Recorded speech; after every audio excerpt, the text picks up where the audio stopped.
Hey everybody, welcome back to Spin Rack. This is Mars here, and today we have another Love It or Skip It review. Today we're going to be talking about the new comic that dropped from Image. It is the Scarlet #1 special mission. And of course, it's a limited issue series, and they are kicking butt with it. I got to give props to Kelly Thompson, who's the writer, and Marco Ferrari, who is the artist. The Energon universe is growing, and they are hitting all the cylinders, I gotta say.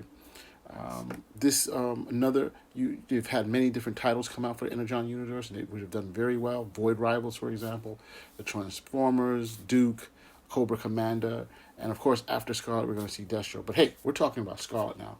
One of our fan favorites comics that we've had, that people have loved throughout the ages in G.I. Joe. So this story kicks off that she is on a mission in Monaco. I mean, she basically swims there. She gets out. She dresses in a sexy dress, and she goes into the the castle or wherever they're holding the negotiation with these buyers and sellers and stuff like that. So that's her mission is to do, gather intel.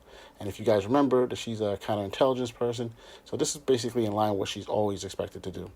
She goes in there and she sees other things happening. You know, she finds hostages that are not supposed to be there. You know, you see people fighting, a fight going on. So she jumps in, and her boss is telling her, "Don't get involved. You know, you're gonna start an international incident."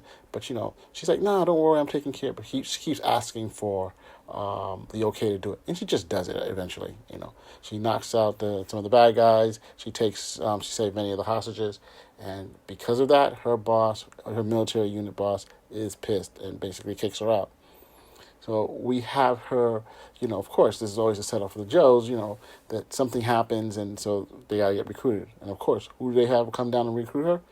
Stalker, of all people. He is the guy who's basically playing the role of Nick Fury, Samuel L. Jackson. You're like, okay, so be it. Good to see Stalker. And we know that basically, once you see him, there's going to be something. He's going to be wants her to do something for the team, whether he's recruiting her or doing a mission. And you'll see that as the story goes along. But I'm telling you, it's kicking all cylinders. Also, another thing that we see is she has a very close relationship, or basically a sister. She calls her a sister, Jinx, who is a ninja who's appeared in other Joe properties and G.I. Joe properties and stuff. And is, there's some surprising cameos that you're not expecting going to happen, but I guess along the way you'll probably figure it out. But I say, go out and get this. It's a fantastic read. You're not going to be disappointed. We also, we are definitely interested in seeing other characters have their own books.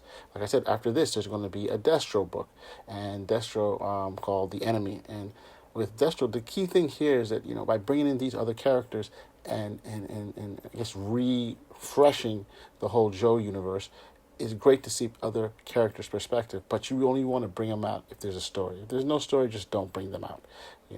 So as long as they do that, I think they should have a successful series coming up with Scarlet as well as some of the others. But I just want to say, if you like what you heard, please comment, subscribe, and give a thumbs up. Spinner Rack out.